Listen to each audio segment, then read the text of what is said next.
N-O spells no. When I was a child, my mum told me no means no, doesn't mean maybe, and is most certainly not open to negotiation.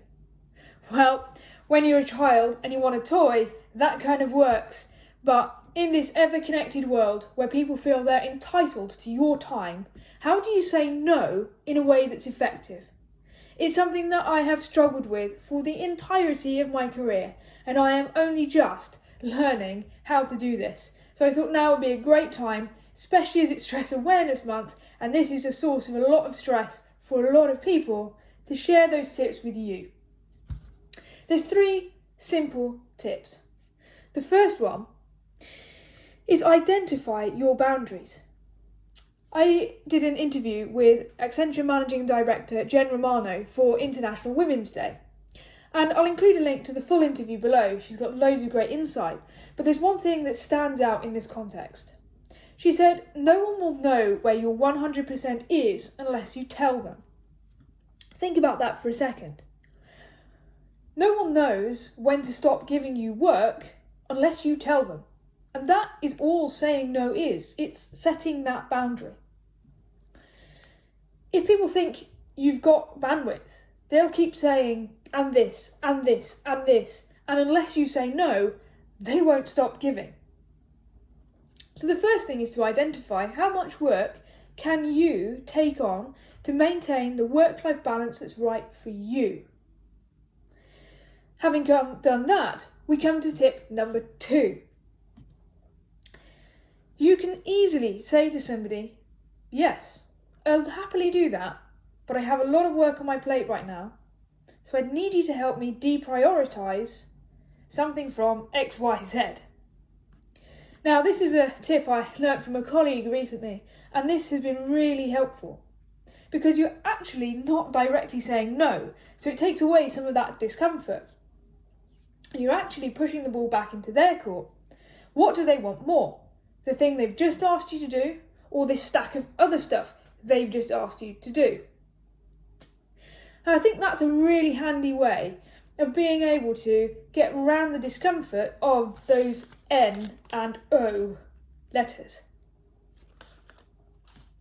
But sometimes you just have to say no.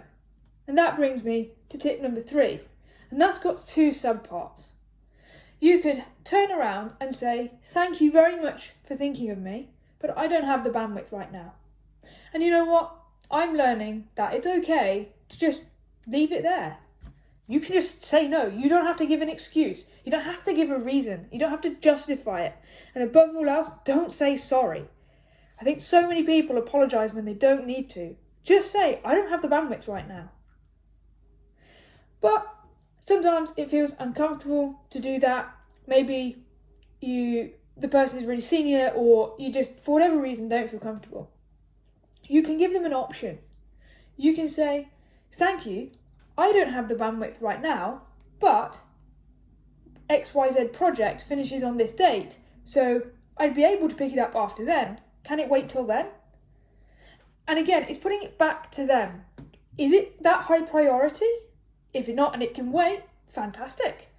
I'll take it then, especially if it's something that you genuinely would want to do. But if it really can't wait, they're going to have to find somebody else.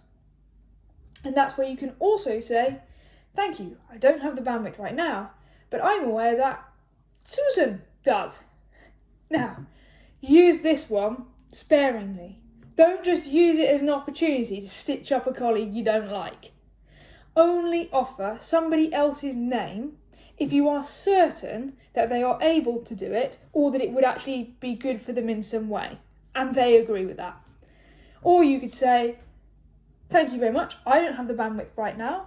Maybe Susan does, let me ask her. And then just check in with her before you officially give her name. So there you have it. 3 simple but deceptively easy tips. Know where your boundaries are. Yes, but deprioritise something. And the third, a conditional no. These might sound really simple, but they take a little bit of practice. 5 years later, I'm still practicing. Hopefully it helps you too. This was day 4 of my 5 stress busting tips, so join us tomorrow for the last tip. And you might say we've saved the best till last. Tomorrow we're going to be talking about how to not ignore your feelings. You can't outwork burnout, you can't outstress stress. Join us tomorrow for the final 5 stress busting tips in 5 days. It's such a mouthful, should have picked a different number. In the meantime, please give me a like, comment and subscribe if this type of content is up your street.